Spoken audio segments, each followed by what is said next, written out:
Hello everybody and welcome to another episode of Box Office Talk. This is the show where I break down what happened at the box office, see if my predictions for the top 5 are correct, then make predictions for next week's top 5. So let's get right on into it. Last week I predicted that number 1 would be Caught Stealing, number 2 would be The Roses, number 3 would be Weapons, number 4 would be Freakier Friday, and number 5 would be The Fantastic Four First Steps.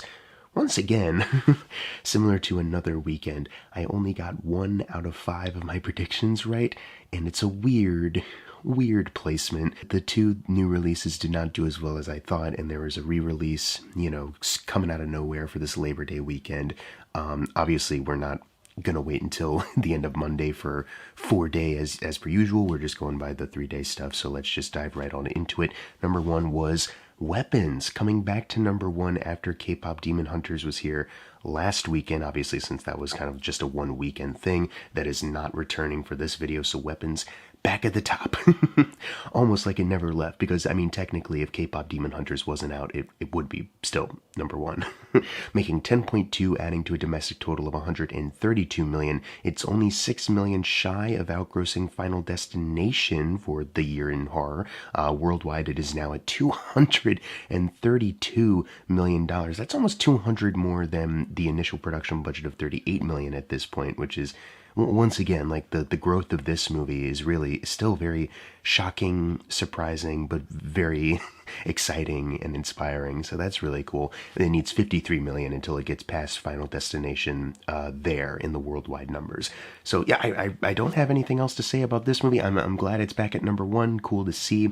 Still having some really fun holds and still garnering a lot of money here. Number 2, let's just dive right on into it, was Jaws. This was the re-release. It's the 50th anniversary of this movie. I didn't know how big it was going to be, but we are in like one of those like very slow kind of like August times where, it was able to sneak past some of these other movies. It made 8.1 million for this weekend, adding to a domestic total, and this is unadjusted for inflation, of 280 million. Worldwide it is at 491 at this point. So yeah, obviously originally when this came out, this cost like $9 million. So at that point they had like well gone over that, and obviously different times and everything. Like I said, the domestic and worldwide numbers are unadjusted for inflation here, but just cool that Jaws is still very popular, and people love it. People still want to go see it on the big screen even after 50 years. That's just pretty cool. That's all I have to say about that, pretty simple stuff. Number 3 is Caught Stealing. This one was a little disappointing, at least for me. I thought it would maybe make a little bit more. I know Austin Butler's kind of being talked up as like he's one of our current like up and coming like younger movie stars, and I mean, this movie cost about $40 million. That's the initial production budget. It opened to 7.8 million, and then a worldwide total currently of 13.2. So that's still a bit of a steep climb as far as like getting past that point. This is a Darren Aronofsky movie for the opening weekend. It is his second highest wide release. This is because a lot of his movies open in limited release first. So as far as like the literal first weekends, it is the second highest. It's inching by Mother's 7 million as well, and it is 36 million below Noah. So that's kind of where it's at right now. Noah, that was the example of like, I'm pretty sure Aronofsky like tricked a lot of people into seeing that one. I haven't seen it, but I think the thing was like, I mean, he is an atheist like personally, and I feel like, he made this like Bible story like Noah and the Ark, and I think, if I'm remembering correctly, even some Christians hate it. I don't know. Weird guy. He's made some good movies, though. As far as his films, though, it did outgross Pi by 7 million and Requiem for a Dream by 4. So it needs 3 million until it outgrosses The Fountain. That's just domestically. And then the worldwide numbers, it has outgrossed Pi by 9 million and Requiem for a Dream. And it needs 2 million until it outgrosses The Fountain. So, yeah, a little disappointing just because this definitely seemed like an attempt to be like his most like marketable, like his most accessible film to date. He's made a lot of like more like darker movies or like polarizing ones, a little weirder, less commercial, and it felt like this one could have been an attempt to do that. And I don't know, I guess even in like a slow August, maybe it's just the marketing was not quite there, or some people just weren't interested. I don't know. Obviously it's hard to tell specifically what it was, but yeah, good reviews. It is a good movie. I did quite enjoy it. I think I said last weekend, like, yeah, this is like a bit of a crowd pleaser, despite the fact that it is a grimy New York City kind of thriller movie. But, it has like some of these like crowd pleasing, more accessible moments And I thought it would just have a bigger opening, and it didn't. Oh well. We move on. Hopefully it finds some more life elsewhere after the fact, theaters-wise. Number 4 is Freakier Friday. I just wanted to point out once again that, like, when this movie debuted with Weapons, Weapons was the clear winner. But then, just even now, Weapons is still having the better hold. It is still like number 1, and Freakier Friday, despite the fact that it's doing all right, it is still like dropping like faster, which is never what I expected for this movie. But hey, if that means an original horror film can keep winning, I'm okay with that. Even if Freakier Friday was decent. Anyways, it made 6.5 million, adding to a domestic total of 80 million. So has a 30 million distance until Freaky Friday. Worldwide, it is sitting at 130 million. So another 30 million distance until Freaky Friday. But at that point, it has tripled its 42 million initial production budget. So that's cool. It needs 168 million at that point to quadruple it. Does it have the momentum to get there? No idea. Do you care at this point? I don't know how many people care about that specifically. It's doing all right though. Number 5 is The Roses. Once again, like it's marketed as a comedy, and almost like sort of like classic comedy in a way, like comedy, a kind of comedy you don't really get a whole lot of anymore. It's even directed by Jay Roach, who did Meet the Parents. But even this one, I guess, just did not meet the mark. And I think, did I theorize last week? I think I theorized last week, and because for me, they've been playing this trailer so many times in theaters. I thought maybe people have just seen this trailer so many times that they're just like, fuck it, I don't want to see that. You know what I mean? I don't know. Either way, it made 6.3 million. I'm not sure what the budget of this thing is. I'm assuming because it has two big like names in the leading roles, and the ensemble's got Kate McKinnon and Andy Samberg. Some of these people. So I'm assuming it's not going to be like over 100 million, but I'm assuming it's a little bit more than any other like cheap, in quotes, comedy. Worldwide, it debuted to 15.5 million, so it's not like it helps a whole lot there. Obviously, it's not a remake necessarily of the Danny DeVito, Michael Douglas movie from back in the day, but it is another adaptation of the same book that one is. But let's compare anyways. Unadjusted for inflation, that movie opened 3 million higher than this movie did, and this movie is about 77 million away from outgrossing that one. And then for worldwide numbers, it's about 68 million away from outgrossing that one. The funny thing also, obviously, because it's an older movie, these numbers are unadjusted for inflation. So it's one thing to like catch up to the number that's listed, but if you adjust it to like our times, that movie is going to have like a lot more like moolah attached to it. So it's kind of like it doesn't even compare either way. But kind of it's a good movie. You know what I mean? So I once again I'm kind of bummed that it didn't connect that well. I'm kind of bummed that these two new movies didn't really connect with some audiences. Both of them I think are good. But at least Jaws got some attention. At least Weapons is still number 1. I don't know. Number 6 is The Fantastic Four: First Steps, making 4.8 million, adding to a domestic total of 264 million. For the MCU, it did outgross Winter Soldier by 5 million. It needs 48 million now until Iron Man 2. Worldwide, we did it, fellas. It passed the $500 million point. It's sitting at 505 million worldwide. So that places it 13 million away from the first Ant-Man film as far as outgrossing anything worldwide. But $500 million, there you go. You can say it hit $500 million, and that sounds pretty good. And on an initial production budget of 200 million, who knows what they put into marketing, whatever. Yeah, maybe that's all right. I don't know. It's the first MCU film this year to hit 500 million. Like we've been saying, this is their highest grossing one.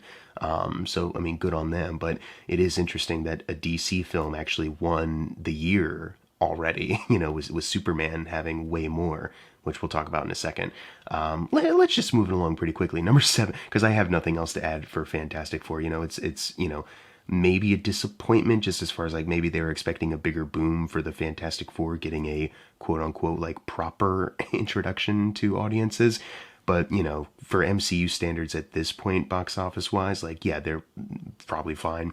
Number 7, though, is The Bad Guys 2, making 4.7 million, adding to a domestic total of 73 million. Until it outgrosses the original film, it needs 24 million to get there domestically. But worldwide, last week, and we talked about how it had a bit of a bump, and I feel like it had another kind of like significant one. It's now sitting at 176. So yeah, they have crossed over the doubling point of their initial production budget of 80 million. So I don't know if they have the momentum to get to a tripling point. That would be 240 million, but at the very least it crossed over the doubling point, and it's catching up just a little bit faster to the original film, now 74 million away from that there. But it was like, for a while, the thing for me was like, does it even have the momentum to get to a doubling point? Oh man, is this really dead in the water? And you still have that thing of like, does it even have the same audience that it did back in the day? Like, is this really like a win overall? But at the very least, that very basic thing is covered, and it's still making a little bit more money. I don't know if it's on VOD at this point. But at the very least, there's like places for it to go at this point. You know what I mean? It's doubled its initial production budget, which for some people is the standard for if you're, doing okay or not. And, once it gets, to home video, have more families watching it at that point. I feel like that's a bit of like how the first movie got a bit more popular. I know we mentioned it had a solid run in theaters, but I feel like also just in the years since, you had a couple like at home like specials, like a Netflix Halloween one or something like that. So maybe this one will catch on a bit more at home at this point. Number 8 is Superman, finally getting to that, making 2.5 million, adding to a domestic total of 351 million for DC domestically. It's still behind Wonder Woman now by 61 million, and then for James Gunn domestically, it's 7 million shy of Guardians of the Galaxy Volume 3. That one is a little more likely. Potentially, worldwide, it is sitting at 610 million, so like we were kind of saying before, not a significant boost away from where Fantastic Four is, but, Superman has just been having these great holdovers domestically, more people talking about it. I think it also just has like better word of mouth. It just has more goodwill, I think, for some people than Fantastic Four. Like a lot of people have been really talking this up, and I think once it hits home video, because there's a lot of special features and bonus, scenes, whatever, on the home video that they're advertising, I feel like that could potentially be a big boost as well. People keep talking about it. And also the fact that, yeah, it is on home video right now. You could like pay a lot of money to just watch it at home, but it hasn't dropped off so much where it's completely out of the top 10. It's still kind of clinging on for dear life. That's pretty good, all things considered. So worldwide, even though it's at 610 for Gunn, that's 160 million away from the Guardians, the first movie. Yeah, those Guardians movies, there's no catching up to them at this point, which is interesting that domestically it was easier for Superman to get past, but worldwide not so much. And then for DC worldwide, still behind Justice League here by 51 million, and I feel like we're losing that momentum where it can't outsqueak that one. So it's just going to have to end the DC all-time list worldwide at just number 10. A mere 10. Oh. Number 9 is Nobody 2, continuing its descent, making 1.83 million, adding to a domestic total of 20.06. It needs 7 million now until it outgrosses the first movie. I don't know if it gets like a weird holdover next week, like, oh, it actually didn't drop that much, then maybe it has a chance, at least while it's in this video series. Worldwide, it is at 35.6 million, so it's about 15 million shy of doubling this 25 million initial production budget. Don't think it has the momentum to get that either at this point. It needs 22 million until it outgrosses the original film, more importantly. Yeah, just dead in the water, man. Nothing else to add here. Finally closing out the video, number 10, The Naked Gun, making 1.80 million, adding to a domestic total of 50 million. So 1 million shy of finally outgrossing one of the Naked Gun films domestically. That would be 33 and a third. So it's probably going to happen just outside of this video. But worldwide, we already talked about last weekend how it did outgross the rest of the Naked Gun films there, unadjusted for inflation. And now it's sitting at 95 million. So I think outside of this video, it will be able to cross over 100 million worldwide, just with the continued domestic, just where the domestic numbers are at right now. I think it'll get there. So that's cool, at least. It did double its 42 million initial production budget, and although it's not at a tripling point, anything like that, but it is, crossing over 100 million worldwide, which isn't nothing, is all I can really say at this point. I hope that in some way you could classify this movie as a success. Anyways, now it's time for the fun part, the predictions for next week's top 5. Number 1, I'm thinking it'll be The Conjuring Last Rites. I think this will be a great boost for theaters. Number 2, maybe a risky prediction. I'm actually not sure, but I feel like the Hamilton re-release will do really well. I say re-release, but I don't think it was ever in theaters. Yeah, they didn't put it in theaters after the Disney Plus thing. This is the first time. So yeah, I think this will do really well. Who knows? But I think it will. The Hamill stands out there are going to show up for Hamilton. Number 3, I think, will be Weapons. Number 4, Caught Stealing. And then number 5, Freakier Friday. Because I don't think Jaws is still going to be around. And even then, I feel like for some re-releases, the second weekend, if it does have like a second weekend, it usually drops off. But what are your predictions for next week's top 5? Leave them in the comments below. And as always, thank you guys for watching. Make sure to subscribe. I'm Jackson Fulcher. See you guys next time.